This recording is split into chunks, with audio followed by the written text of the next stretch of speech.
All right, welcome back, everyone, to the PAC-South podcast. Another week, day later, no coach is fired. Pat, what what happened? Is everyone figuring it out? Yeah, I think a little bit of a miracle that nobody got fired this past week.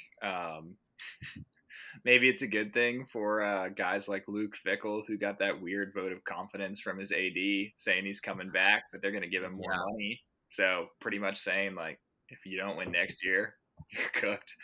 Um, yeah, but I mean, I guess survive another day. Mark Stoops, a guy who a lot of people thought was gonna get canned, has seemed to sort of kind of figure it out with this Kentucky team. They have a chance to win 5 games if they beat Tennessee Tech Saturday, which would beat their over under that Vegas set. So maybe, I don't know, Mark Stoops still got it. yeah. I don't know. I mean, they just dismantled Florida last weekend, which they're going through a whole situation there. Billy Napier now apparently in Georgia. There we have Jet watching season is upon us, and there was a Florida Jet in Atlanta, who there is a team in Atlanta that has a bye week this week. So interesting development there. Should be something to watch. But yeah, I mean, Mark Stoops, you go back 4 6 weeks, and he was kind of like the next guy. Now Kentucky is kind of rolling off a few wins, and I mean, with how like many teams in the SEC are losing their coaches or like just not hitting, you know, what we thought they were going to be this year. If Kentucky can have a good end of the season, next thing you know, they're a better portal target than some of these other teams that we may have thought would have great like success this season. So Yeah. really interesting there. Mark Stoops, you mentioned Luke Fickle beating Washington. We talked last week, Jed Fish. I was like, no way Jed Fish leaves. Well, it turns out reports his family has already moved back to Arizona. Yeah. Um, I would be shocked if Washington now uh, keeps him. I think that that's going to be a mutual parting of ways more than likely. I would be shocked if they didn't already have kind of a team in place to kind of find the next person. But yeah, I mean, he's tied to UCLA. He's tied to Florida. Don't know about the Florida tie. That would be really interesting. But Yeah. UCLA, that's somewhere I could see him and have success. I mean, he's down from the Southwest, like originally before moving to Washington. Um, you know, that's got to be like, I feel like the match made in heaven for like some of these coaching searches. Cause I mean, like LSU, you got Nick Saban, Lane Kiffin thrown. I mean, Lane Kiffin's thrown everywhere, but like no one's really like, yeah, that's where this person's going. But I hmm feel like Jed Fish to UCLA could be the one that makes the most sense. Yeah, and it's got a lot of traction among kind of like national media figures, let's say. I think in terms of like a culture fit and like a will the fan base get behind this guy, I think it would be a really good hire for UCLA. As you mentioned, he's kind of a Southwest guy himself. Yes, California is not really the Southwest, but gives you a solid base into recruits in neighboring states. Look at the success he had at Arizona with a guy in Noah Fafita who hasn't really had tremendous success since he left there. And I think he could, I'm not going to say make UCLA a great program right away, but I think they'd be much more competitive than they were obviously under Deshaun Foster. And while Tim Skipper's done a nice job, I think Jed Fish improves that roster and really kind of gives you a somewhat serious chance to compete in the Big Ten on a week-to-week basis. Yeah, I mean, I think give him 2 3 years, and it wouldn't be an every year situation for the Bruins, but kind of like that fringe, like 9 through 12 seeding for the Mm-hmm. playoff could be in contention every couple seasons for them. So very interesting there, and did start the show with a little bit of a lie. We had no coach firings. There was one in FCS. Samford let go their coach after I do believe 8 or 9 seasons. Yeah. Won SoCon championship, but the powerhouse of the Wofford Terriers uh, ultimately did in the Bulldogs. So did have one firing just on the lower level. Should be interesting to kind of see like if any of these lower level programs like North Dakota State, if their coaches kind of brought in. I mean, it's been very quiet on that front. I don't know if you've seen it, and I can't remember who does it, but like there's a power ranking of every single uh, program from D1 FBS to D3. Oh, I can't okay. remember who does it. It's crazy. It's like 700 something programs. Um, but you have like teams like North Dakota and Harvard who are like middle of the pack for FBS teams. Yeah. I mean, Yeah. North Dakota State, that program is great. Harvard kind of like building up this season. They're usually okay. Um, Bison, I would be shocked if they can hold on to their coach this season. They just, I mean, they just churn everyone out. Same with coaches. I mean, I think there's 4 or 5 FBS level coaches now who have coached and had success for the Bison, either winning a national title or running deep into the playoffs. Should be interesting to see if any of those people make the jump, kind of fill in maybe those mid tier conference schools. Um, if you follow us on Instagram, we did debut a new segment or kind of very impromptu. I guess you could say like new, segment. I guess because we're going to get into it, and I'll let you discuss it a little bit more, Pat. Yeah, yeah. So for those of you who don't follow us on Instagram, the name of this new, we'll say, segment, idea, portion, whatever you want to label it, is going to be the Dog's Den, right? DOG apostrophe S Den, and not Bulldogs. We don't want any confusion there. Not No pro dogs. Georgia or any labeling. Don't Go sue get us us. for copyright infringement or anything. Anyways, the point of this segment is to kind of highlight or focus on teams, one for me, one for TJ. We don't tell each other ahead of time, so it might wind up being the same team. But teams that are at home and are betting underdogs. So that could be a team that, I don't know, is a 1.5 point underdog at home and probably is in a good spot to make an upset, or if you're feeling really confident, maybe it's a team that's a 9.5, 10.5, 11.5 point dog, like Pitt is this week with Notre Dame coming to town. So we're going to try and spotlight some teams that we feel like have a good chance at pulling off upsets, despite what Vegas might think about the game. Yeah, very very fun segment we have kind of on the horizon. So just kind of threw that out there last week. Thought we'd go ahead and get it going. So now this week, finally having it on the show. And then, would you like to go first, or do you want me to really dive into the dog? Uh, I'll let you go first, TJ, just so hopefully we don't have the same one and we I can don't. provide different I don't perspectives. think we will. I feel like this is a bit of a shot, really. And this could blow up in my face, but this is also a team that's kind of like been on my radar throughout the season. They've had good games. They're kind of like a Scott Frost, Nebraska, where they're having really good games. They're just not finishing them. Hmm. Um, I like Northwestern at home this weekend Ah, against Michigan. I really okay. like that. They're getting 10.5 points there. And not necessarily saying like they're going to win outright, but I think that they could in this matchup. I really like them to keep it close. I think this is very much a touchdown game with a field goal of wiggle room. So, I mean, they're getting 10.5. I really like the Wildcats. They're really great at losing close games. It's an interesting pick. I looked at that and I kind of liked the same logic that you had, TJ. And then I did a little bit of digging. Apparently, Northwestern is 0-7 all time at Wrigley Field, where this game will be held. So I don't know. Streak's got to end at some point, right? Hey, it's got to happen.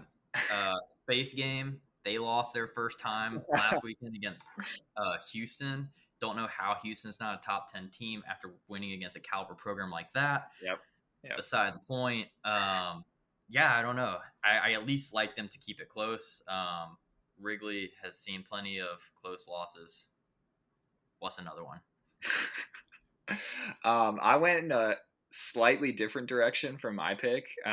My team is not from one of the power conferences. I went with mid-major G5, whatever you want to label them.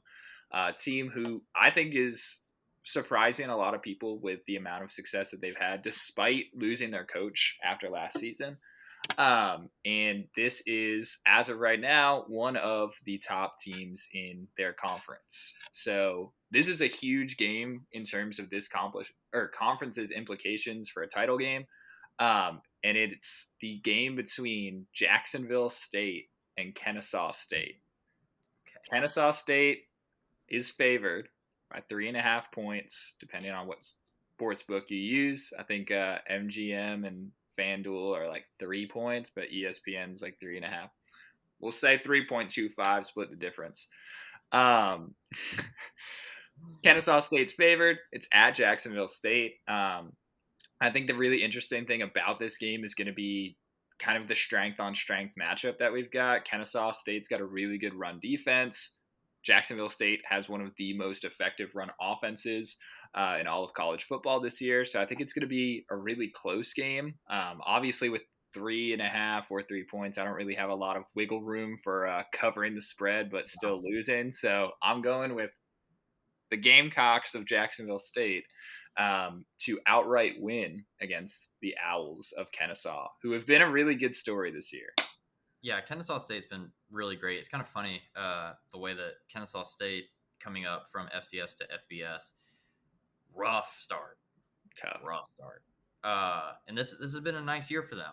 On the flip side of things, you have a team that came up, I think, the same time, if not 1 year difference. Sam Houston State. Yikes. Good start. Had a pretty decent team. Mm-hmm. And yeah, they Yeah. have just I mean, I think it lost shows everything. I think it shows just how hard it is for some of these programs that come up to like keep their talented players, because Sam Houston's DC and like half of their defense portaled to North Texas.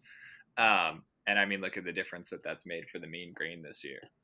Yeah, I mean, so true. I think it's great because you have the more money, moving up into divisions, but you don't really hear a lot about, South Dakota State, North Dakota State. Those programs have been really good for the last 5, North Dakota State, 10 plus years.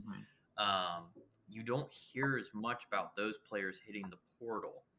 I think if they did join the Mountain West, having more eyes on them, more big games, you probably would see more of those players move. I mean, yes, you do have like a Cam Scadabo from, where's he at? Sacramento State. Yeah. Yes, like you do still have some of those, but it's not nearly as much or as often where like some of these Conference USA programs, I mean, 50% of that roster could be in the portal. Mm-hmm. FCS, I think 25% would probably be considered bad for that level, but rare cases under that. So, yeah, I mean, going up, great for the money.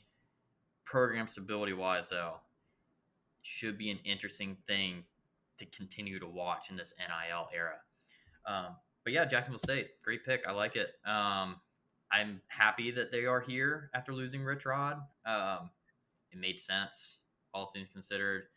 But yeah, I mean, it's great to see the Gamecocks continue to play and kind of survive that a bit, because at first it was real. Yeah, it was shaky at the beginning of the year. Really they rough. made a quarterback change, and that seems to have kind of righted things a little bit.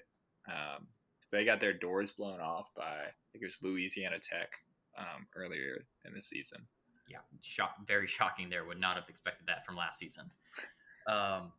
Moving back up to the power conferences for the most part. We're in that time of year. We're 3 weeks away from rivalry week, and we're really starting to see the playoff picture fill out, even though the playoff committee does not understand how their own playoff works. That's fine. We know at least a few teams, I would say, that are in. I would say Ohio State, Indiana, and we'd even say Texas A&M. They get through this weekend, which they should have no problem. With South Carolina, those 3 teams really, they're in. Even if they lose, like they would have to lose bad, and even then, I don't know. There's going to be a lot of things. So I think those 3 teams are basically locks at this point. Who else do you kind of see? I mean, the ACC is kind of in danger of locking itself out. That's what I was about to say. Yeah, there is very, very easily a scenario where the ACC continues to lose. You have a 4-loss Duke win the championship. It's going to be real interesting to see where the Yeah. rankings finish, because if you have a 2-loss American Conference champion, a 1-loss Sun Belt champion in James Madison, where's Duke? I don't see how they're above those two. But James Madison and Duke both currently not ranked, so we don't know where they are in the committee's mind. The committee could look at Duke's schedule, and also if Tulane comes out of the American, that is a quality loss for Yeah. non-conference Duke. Would that help their resume? Don't know. But yeah, who, I guess, really our Big 12 champion, I would say Texas Tech Mm. has got to be the next team that has like the most favorable route. Is that right? Yeah. And I think I would say if Texas Tech takes care of business this weekend, which I think they should without issue, I think that might actually lock them up even if they don't win the Big 12. I think in the event that Texas Tech wins this weekend, finishes out 11-1 for the regular season, obviously they'd have to win one more game, but Yeah. and BYU wins out and then let's say beats Texas Tech in the Big 12 championship in a rematch, which based off last weekend doesn't look super likely, but in the hypothetical scenario, I think we could see 2 Big 12 teams get in. I think that's probably the dream scenario for the Big 12. But I think the ACC is definitely in trouble. And at ACC headquarters, I'm sure they're pulling for probably Georgia Tech because I think they'll be the strongest overall resume in terms of team that would A, get into the playoffs, and B, actually be able to maybe win a game or two if they get there. Do you think Miami being at 15, they're currently 5th or 6th in the ACC, do you Yeah. think that they have enough on their resume and remaining schedule really to move up? I mean, right now, if you're not 10 or higher, you're not getting an at-large bid. 11 and 12 seem to be locked Tough out for zone. conference champions. Do Yeah. you see where Miami can move up like that and get an at-large bid with these 2 losses? I think what Miami would have to hope for in that scenario is a little bit of carnage, right? I think they would have to hope that Texas bottoms out, loses badly to Georgia this weekend, loses badly again to A&M in rivalry weekend. I'm sure they would probably also be pulling for Oklahoma to lose badly this weekend against Bama.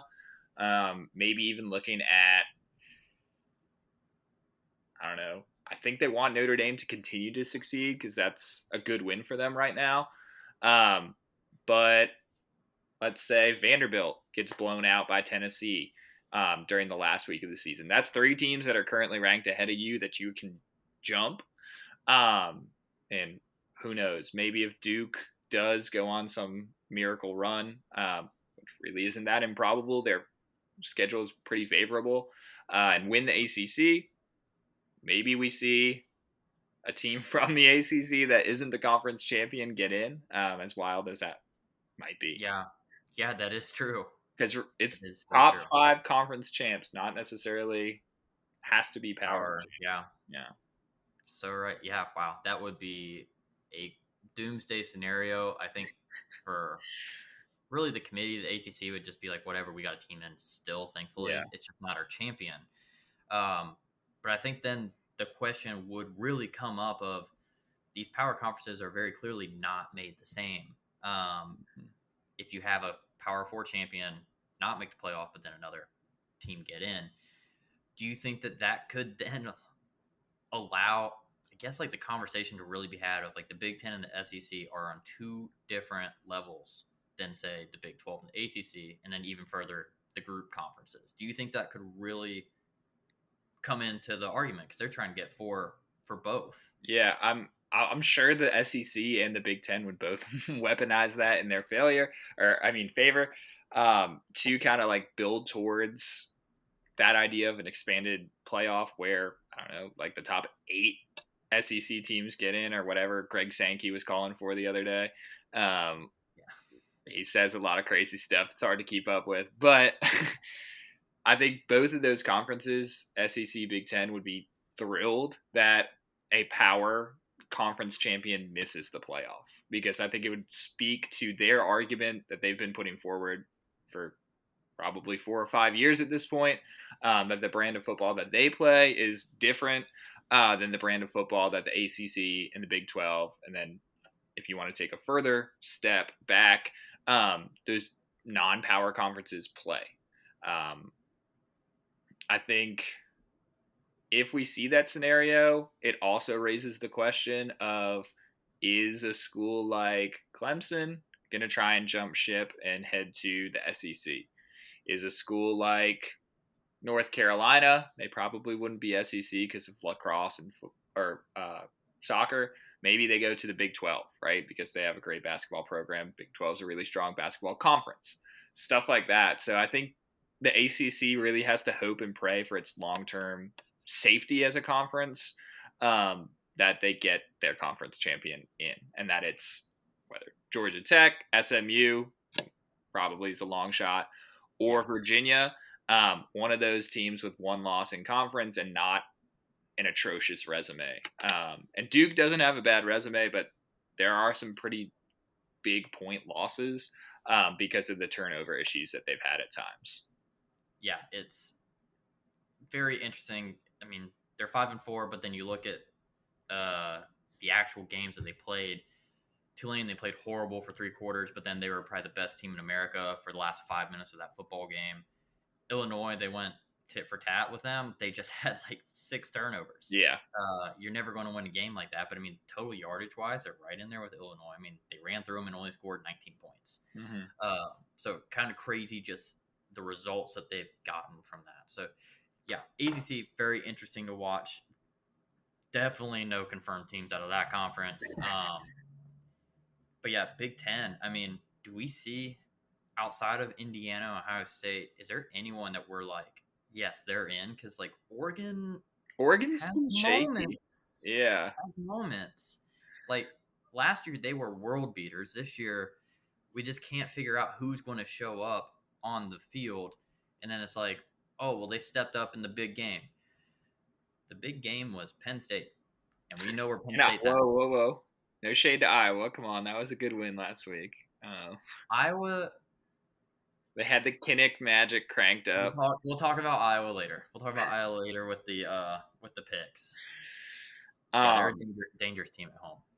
Yeah, I think that's a great point, because I guess I don't want to say too much given the games that we're going to pick later, but I think Oregon potentially has the opportunity to lose definitely one more game, and you never know with Oregon-Washington. That game's always bananas.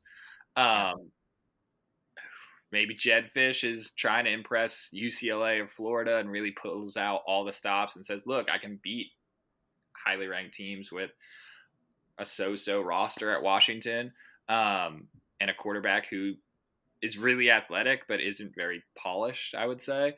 Imagine what I can do with, if he's going to Florida, DJ Lagway, stuff like that. So I think Oregon right now, they're probably in that like 90-ish% safe category, but I think if they sleep on SC or if they sleep on Washington, those games can easily get away from them. And then assuming the American Conference is who gets in, looks very likely that's going to be the 5th conference champion. Carnage at the top lately. Who is your pick right now? And then we'll move to our next segment. What's kind of your pick through the madness? I think based off what happened last weekend, the way the tiebreakers are falling, everything like that, I think it's going to wind up being Tulane.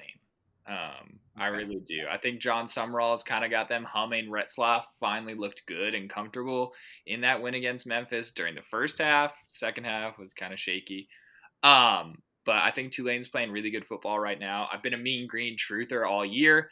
But right now they're kind of iced out of the conference championship due to tiebreakers. And unless something happens in the USF Navy game, or unless Tulane drops one to Temple, I don't see it working out for the Green this year, despite them putting together an awesome season. Yeah, I mean, Tulane, I think, has got to be the pick. They've been the team that's been in these big games lately. I mean, great win a couple years ago against Southern Cal in a bowl game. They've played good football. I think last year they played Florida, and that's kind of when Florida was just unbeatable. So Yeah. like they kind of got knocked back a peg. But I mean, still coming out 6-2, having I think 11-win season, a 9-win season, and then now this a great opportunity at a conference championship. They kind of just like what I was saying with the Dodgers. The Dodgers have been to the World Series so many times; they're going to win it. Tulane has kind of been in this like big game situation for this caliber program. Um, they're not really used to this, so I think that helps the Green Wave propel them forward. So, both riding Tulane, it sounds like, for the American. Speaking of riding, selling, buying, um, that transition is trademarked. This is a little bit different. We haven't done the buy sell in a few weeks. So this episode we have to sell a team that we've bought in the past, and we're buying a team that we've sold in the past. So kind of just who has flipped the script on their selves in our eyes. And we talked about Mark Stoops earlier. I am going to go with Kentucky. Kentucky's still not having the prettiest season, but they're playing good football right now, which in the SEC right now, with how all those teams are going and firing coaches and just tanking, this is a really good place to be in. Now, Florida was at this point last season. Their coach is now gone. They're not making a bowl game this season. But this helps Mark Stoops. Mark Stoops has been in that program for a while now. It seemed like this may be the last of him there. Well, he's having a nice little run. Maybe he can now get some momentum, and Kentucky can, build off of this like second half of the season. So I really like what Kentucky's doing right now. Maybe get into a bowl game, get a win, really have a lot of momentum this offseason. And I'm going to have a sell. It's a little bit of a whimper sell. I just didn't really know who to go with. It's going to be the Blue Hens. At the time of buying them, there was a very real chance that they could have made the Conference USA title game. They dropped the literal game I needed them to win, which was part of my buy. So they're still not having a bad season, all things considered, for them. They just haven't really, executed the way that a lot of these other buys have. So they unfortunately find themselves on my sell list this week.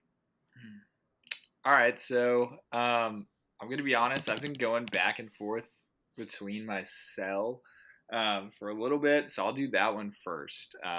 Two teams I'll let everybody know that I was going back and forth with. They're two teams that I think are probably going to finish at 8-4. For me, it's just kind of like which 8-4 is more disappointing, I guess you could say. So the team that I was between and didn't go with is Iowa State, because I think they'll finish on a high note, right? They beat TCU last week. They're on bye this week. They have two very easy games to close out to get them to 8 wins, probably make a decent bowl, maybe go to Memphis again, and beat like a mid-tier SEC or ACC opponent, because they are a pretty solid team. Team that I am actually going to sell because I feel like it's more disappointing and they're going to lose their coach more than likely this offseason is Missouri. I bought Missouri right before the South Carolina game, and I talked up, they've got a favorable schedule outside of Bama, really. And if they could have won that Bama game, the door's wide open to make the playoff, possibly make the SEC championship. Well, they lost the Bama game despite it being pretty close. And then Bo Prabula breaks his leg against Vandy, and the season kind of falls apart with that. You've got a backup quarterback playing at this point because the actual backup also injured himself in week 1. You got rocked by A&M last week. You're probably going to get rocked by Oklahoma. I don't think there's a whole lot of good feelings or confidence in Como right now. TJ, I know you're a little bit more plugged into Missouri football due to relations than I am, but What was the vibe around Missouri right now? It is uh what's Eric Andre show screaming nightmare. That's kind of the vibe in Como at Fro Field. Yeah, I mean it does seem like Drinkwitz's name is popping up a lot with a lot of these Mhm. openings. Doesn't mean he's gone. He could still turn around. The school could try and get an extension on him, like we've seen with Nebraska. Yeah. Um, does appear that that's kind of where we're trending. And yeah, I mean, it's just heartbreaking for that program. Like the games that they've had over the past few years coming into the season, great start. They did not have a road game until middle of October, Mhm. which is crazy to have in like this day and age, and to be part of a conference. I mean, if you're an independent team, like you can make that schedule, you can do whatever. So I mean, they they were dealt those cards. They had an amazing chance. Injuries have killed them this season. Um, Losing your initial starting quarterback and then your backup, who becomes a starter, losing him then with Vandy, and third string, that offense is completely different. They Yeah. are having to completely lean on Ahmad Hardy, and if he's getting shut down, the whole offense is getting shut down. They can't even kick field goals because their starting kicker, who probably would have uh, won the Grosso Award at the end of the season, I think it was his ACL that he tore in like Yeah. week 2. So they can't even kick field goals. So if they get to the 30-yard line, they just have to go for it at all times. So it's just a nightmare situation. Seeing a coach that has kind of helped propel you to the next step. Um, in a way, yes, they had a few trips to Atlanta a little over a decade ago, but yeah, it's not great in Como, and it doesn't really like. There's no light at the end of the tunnel. Yeah. It's if anything, it's getting darker right now. Yeah. So not a great situation for the Tigers. They'll still get to a bowl game if they can somehow get a win in that.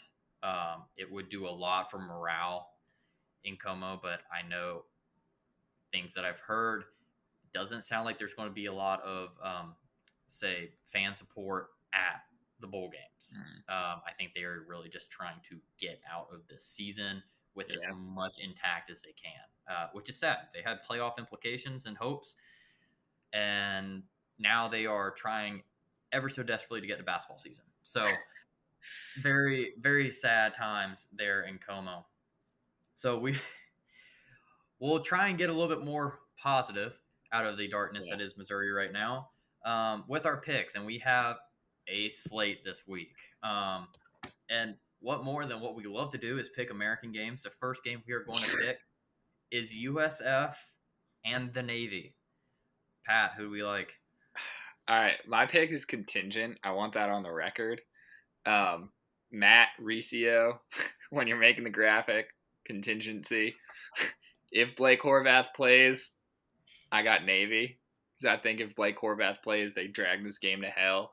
And USF just doesn't have the defense that they faced last week with Notre Dame. If Yeah. Blake Horvath doesn't play, USF probably wins by 3 touchdowns. So contingency on Horvath. If he plays, give me the Navy. If he doesn't play, it's the Bulls. All right, Matt, you're on that. I love Blake Horvath. I love the Navy. Um, I don't Flip think it. they get it done. I don't think that I don't think he matters if he plays or he doesn't play, because essentially then you're just going to have, which I think this should also go to show, if you're going to have a Byron Brown on both sides of the ball, they nullify. You get position on position everywhere else on the field. USF kind of takes it. Navy's had a great season thus far, but now they're really getting into the meat of their American schedule. So I think, unfortunately, they are now getting exposed. That defense is nowhere near as good as it's been in years past. And yeah, I mean, like when Blake Horvath is on the field, he's a great playmaker. He's done it for years for them. It's just you also have a great playmaker at the same position on the other side of the ball. Yeah. So it's going to be a shootout for the Bulls if he's on the field. Um, Otherwise, I think it could get ugly. So, Matt, you're off the hook for me at least. Um, Oklahoma, Alabama. This is a very weird matchup. We did not think that this was going to be a great game the first couple years or first couple weeks of the season. Looked like Oklahoma was going to be pretty decent, Alabama pretty bad. And then Oklahoma kind of fell off and Alabama got really good. And now it seems like Oklahoma's kind of figured it back out and Alabama has continued forward. Um, I think that the continue forward is a massive thing for Alabama in this one. Um, and they were my pick to start the season as a national champion. I thought that they were just kind of a step above everyone. I am thankfully able to go back to that pick. I think I kind of said that the weeks prior. If not, I'm back saying it right now for sure. I'm glad that they have figured it out. So hopefully my quote unquote pick can be correct. So I like the Tide, get it done against Oklahoma. I mean, their defense has been great this year. I want that to go on the record. Brett Venables calling it makes a big difference. However, if your defense is only good whenever your head coach is focused on that, it leaves other areas. So I think Oklahoma is going to take their step back. Alabama continuing to push forward in this one. What do you like? Yeah, for me, this is a tough one. I think this was actually right there with Texas, Georgia, in terms of the hardest one for me to figure out where I fell on it, what team I thought was in a better position matchup wise, maybe not talent wise, but how are they going to meet each other's strengths and weaknesses? And because of that, I'm actually going against your natty pick. I'm going with the Sooners here. I think coming off a bye week gives Mateer another week to get healthier, hopefully look like the John Mateer that we saw at the beginning of the year. This Oklahoma team just beat the doors off of Tennessee in Neyland, and that defense is for real. One of their biggest strengths is run defense. One of Alabama's biggest weaknesses is running the football. Also, kind of, I guess, cool or interesting stat about Ty Simpson, our potential Heisman winner this year. He's thrown 21 touchdowns this year. Of those 21, 19 have been when he has a clean pocket, only 2 under pressure. I think Venables is going to bring a lot of pressure this weekend. I don't know. I just think they have those athletes on the D line and in that front 7 to really make a difference, really make Alabama uncomfortable. We've seen Alabama kind of flip a switch, I guess you could say, against lesser competition in South Carolina when they made that comeback, against lesser competition in LSU when they kind of just like ran the ball out to end that game the other day. But I feel like when they've got a team that has athletes and coaching that's equal to theirs, I think we're going to see them take a step back here. And I like the Sooners to win this one. All right.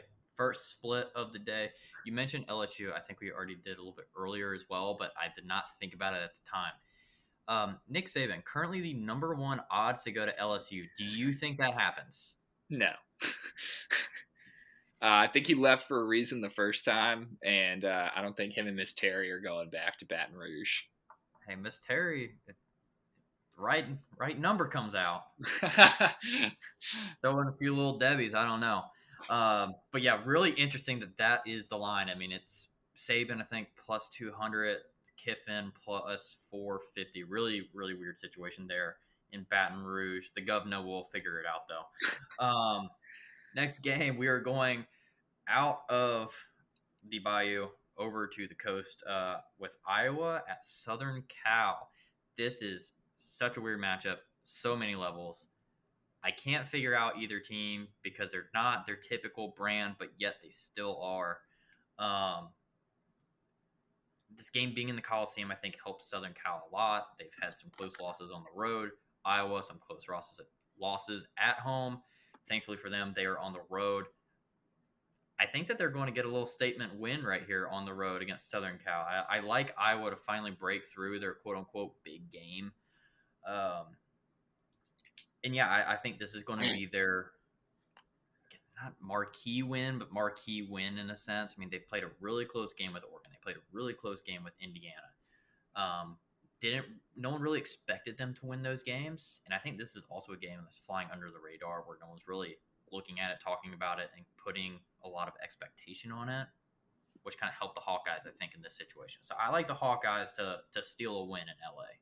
Yeah, I love that pick. I love Iowa in this spot. I think it kind of is one of those games where if you look at what USC struggled with all year, it's stopping the run. In that Notre Dame game, especially Jeremiah Love and Jadarian Price just ran all over them. What is the thing that Iowa does best on offense this year? Run the football. And USC struggled at times to kind of, we'll say, like flow their offense the way they want to against more physical opponents. That's always been a knock against them under Lincoln Riley and pretty much like any Lincoln Riley team ever.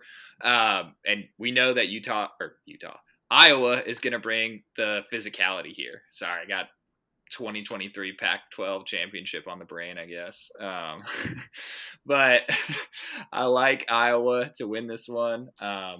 This is one of those years where Iowa's going to Iowa. You know, it's not pretty. It's prettier than it was. Shout out Brian Ferentz. But they're still going to win 8 or 9 games, and you're going to be like, well, all right, good for them, They, you know? they do have an Iowa quarterback, 14 touchdowns to 9 interceptions. I mean, that's on brand. Hey, he runs the ball pretty good, though. No shade at my boy Gronowski, all right? Hey, former Jack Rabbit Yeah. legend. um, Big fan. Big fan. but yeah, I think we're both in alignment here going with the Hawkeyes. Yes, traditional Big Ten matchup there. Now, middle of our slate, apparently the number one game in ESPN's eye this week. That is College Game Day, Notre Dame at Pittsburgh. I can't believe this game is at not Heinz Field. Um, Acrisure. I really don't have much to say about this game. I think Notre Dame is going to kill them. I really don't like Pittsburgh.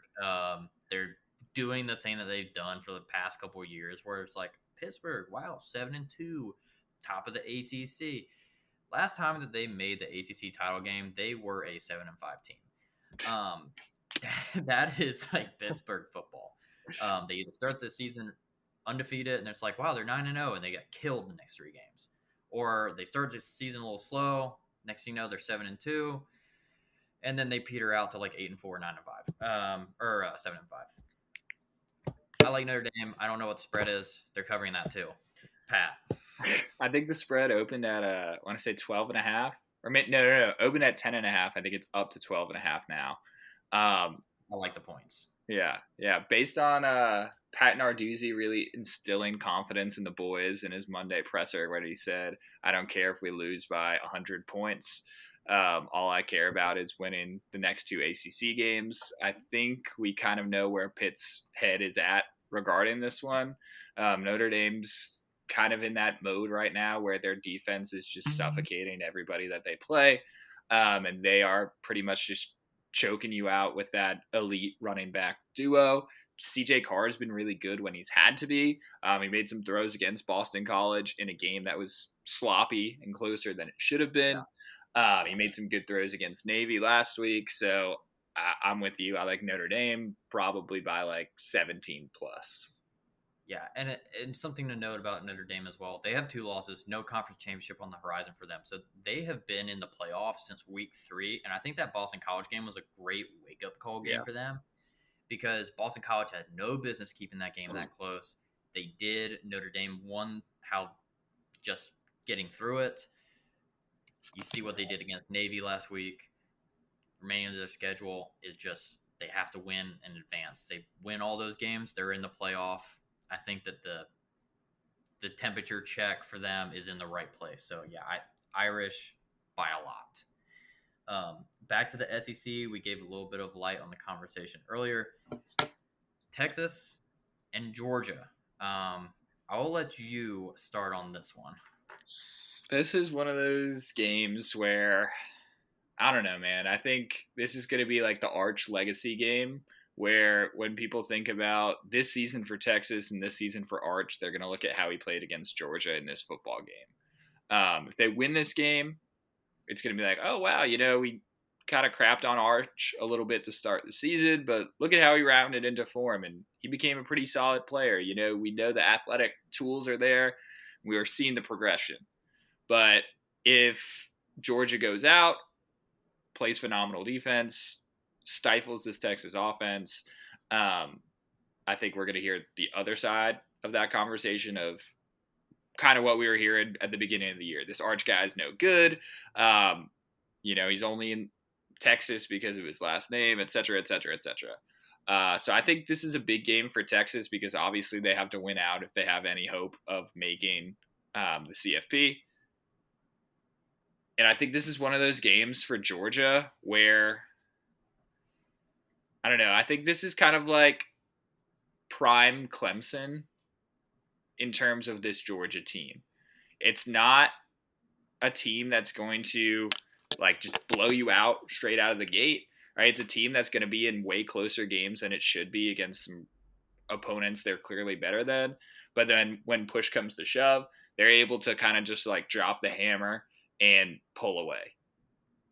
Just like 2018, 2017 Clemson, where they would get in those dogfights with like Pitt, for example, and then you look up and Clemson won by 2 touchdowns.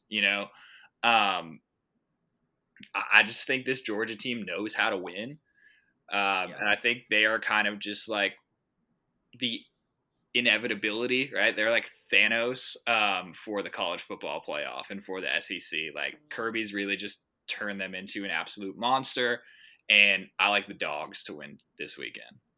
Yeah, their games are a lot scrappier, which is different than like the Georgia brand that's been like built by Kirby the last few years. I do think I agree with what you're saying. In a different sense, though, I think this is almost a little bit of a brand under attack for Georgia, just because of like the different football they've had to play this year. Yeah. And I mean, they're getting it done. It's just not what we've seen Georgia do for the last 5-7 years. That being said, though, I love Georgia here. I think this is the right spot to be in, especially with Texas kind of having some ugly wins recently, gaining a little bit of confidence. Kirby's definitely pointing that out to them and saying, like, look, you lose this game, like, we're out of the playoff, like, we're not beating Georgia anymore. Like, you're going to come in here, you're going to just beat the brakes off them. I think that this could have potential to get ugly. I don't think it will. But I do like the Dogs to win this one pretty comfortably. There's so much stuff going around with Texas. I mean, they beat Mississippi State a few weeks ago. They had no business winning that game. Just with some of the issues that they've had on offense throughout the entire season. So much noise around Arch. So much noise now around Steve Sarkisian. Mm-hmm. Just a lot of distractions in that program. I don't really even think the caliber of the play that they've given is deserving of the ranking that they're at.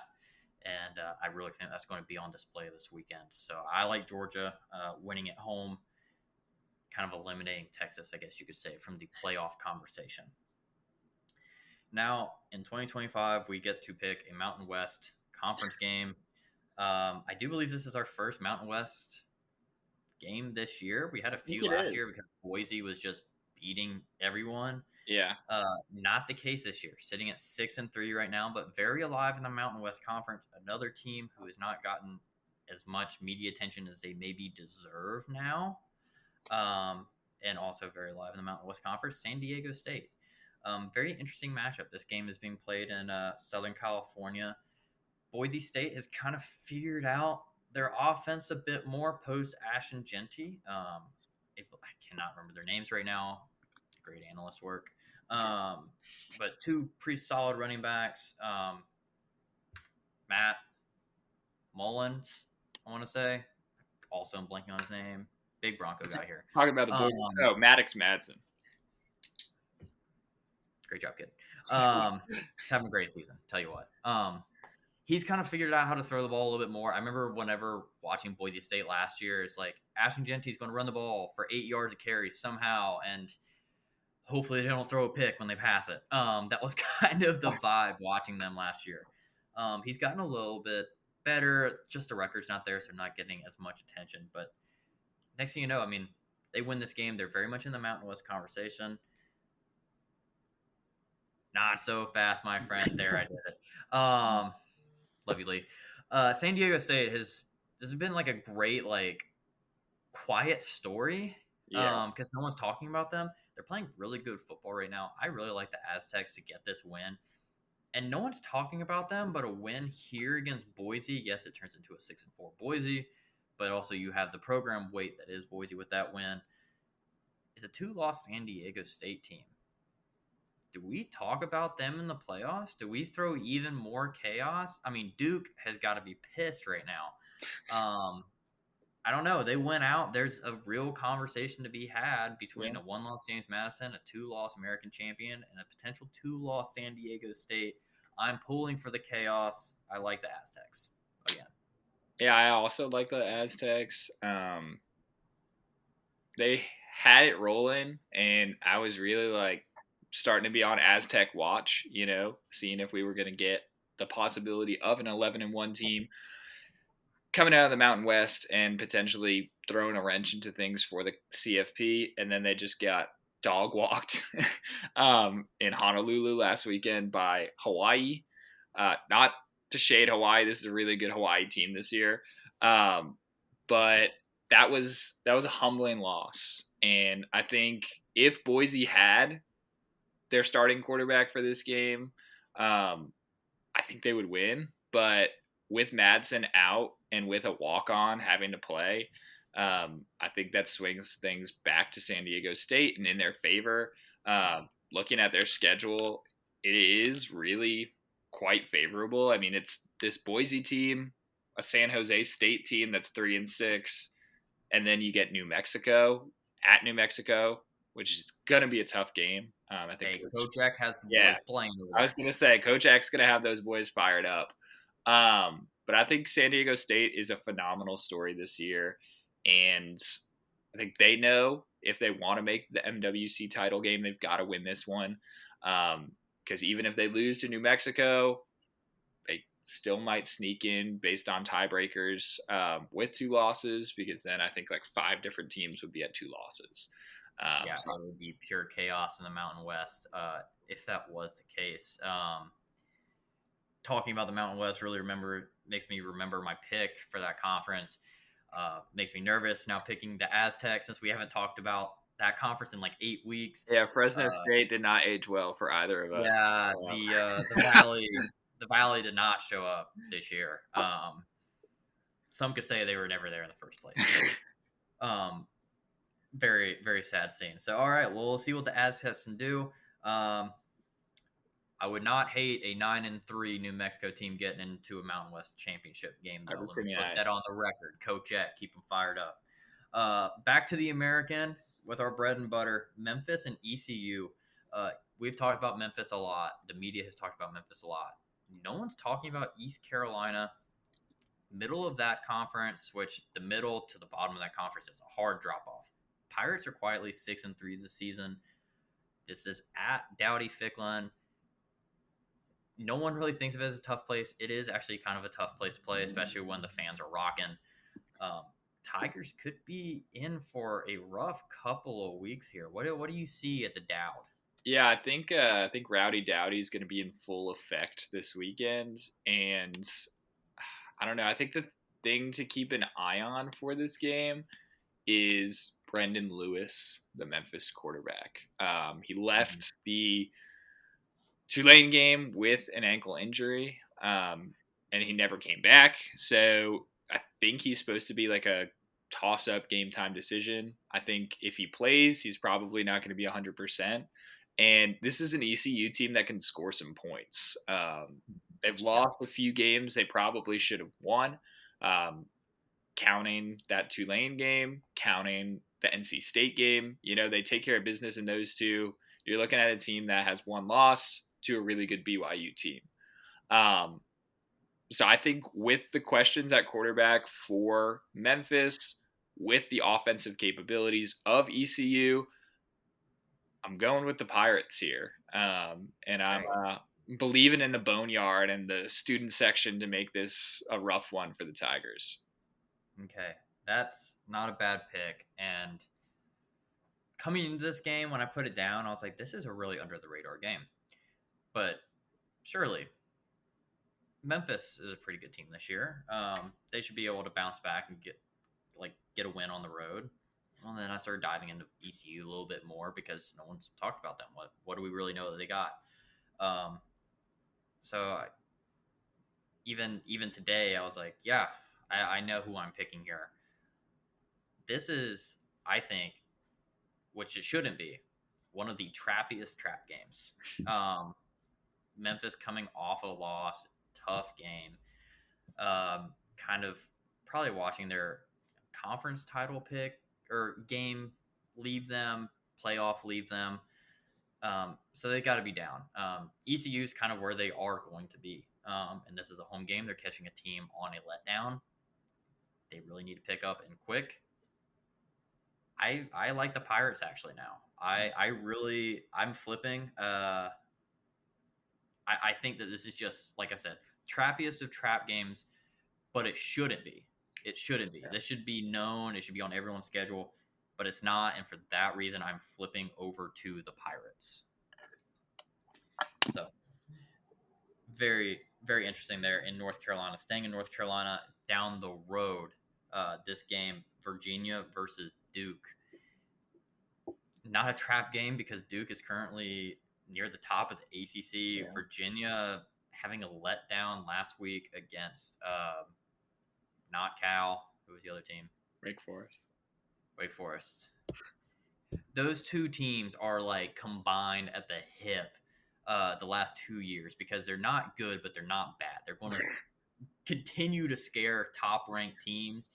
Cal got their win last week against Louisville. Wake Forest finally got their big win against Virginia after scaring Georgia Tech to death. Cal, I don't know. They seem to scare everyone to death. Big one, Miami last year. Um, but yeah, this is a Virginia team now that is reeling a bit. They were very clearly going to the ACC title game, very clearly going to the playoff. Um, now Chandler Morris is a little bit banged up. Team has lost its momentum, which is really important when you're a program like this that's not used to it. You need to keep your momentum. Weird to say, but Duke has been here more, especially they're a 5-4 team. This game being at home, Wally Wade, very familiar with the atmosphere there. I like the Blue Devils. At this point in time, I am cheering for chaos. I really want the ACC to just eat itself. And it's not out of the realm of possibility. I think the Blue Devils will get this win. Virginia is going to unfortunately suffer back-to-back losses and be a little bit of a tough spot. Yeah, What I'm do you with think? you kind of all the way there. I think that Duke is actually probably the more talented team as well. I think Virginia did a little bit of overachieving given its roster construction and Chandler Morris just playing out of his mind at the beginning of the year. That offense has definitely come back down to earth even before Chandler Morris got hurt. He's been way more inconsistent over the past few games. Yes, Duke sucks at defending the pass, but if you've got a hurt Chandler Morris back there, or Yeah. especially if you've got that backup, whose name is escaping me, that shows how closely I follow UVA football. But if you've got him playing, I think you have a really good chance at creating some looks and some pressures that can throw them off a little bit and just put some kind of chinks in the armor for that passing game. I think it's an awesome story with what we've had at Virginia this year, but I think Cinderella's starting to lose her slippers, you know. Um, the luster's wearing off a little bit, and we're kind of seeing this Virginia team for what they are, which is fun but flawed.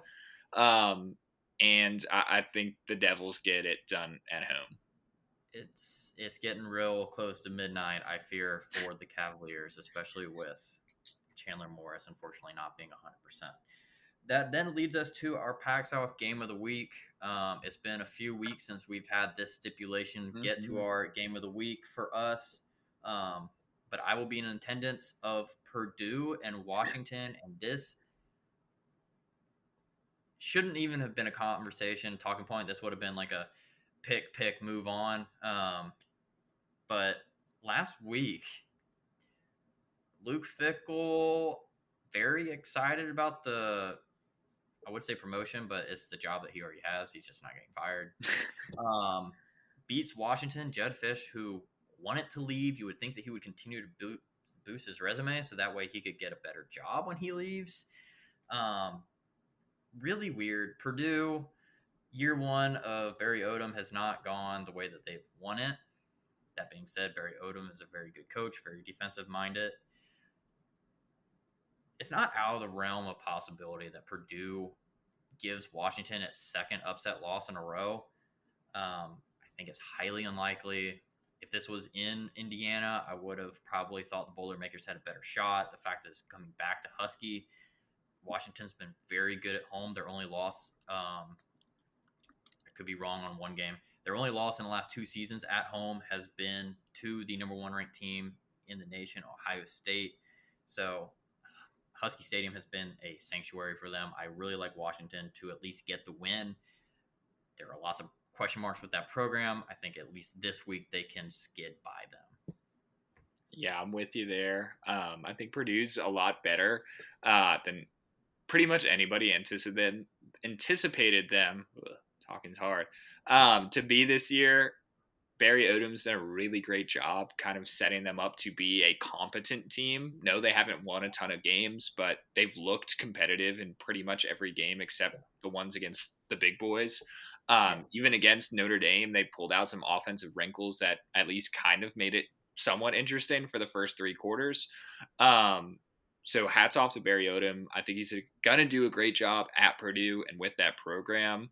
I just think it's going to take another year to really like get to the level or get to the point where you're beating teams like Washington, who is really dominant. Oh, we're back. We're back. Are you back? Who's really dominant at home with us, technology. And yeah, might have cut out, might have stayed, but give me the Huskies to win this one at a pretty comfortable pace, I think. Okay. So there you have it. There are our, I think, 9 picks this week. Oh, yeah, definitely our longest slate. I think longest slate in show history. Wow, yeah. So very fun there. Looking forward to being back at the greatest setting in college football this time of year. Also the wettest setting in college football in Seattle. So going to be very fun going there. And yeah, thank you all again so much for listening to and watching the show on YouTube week in, week out. And no one got fired this past week, so we'll be back next week to talk about whoever actually got fired. So for Pat, I'm TJ. Thank you all so much.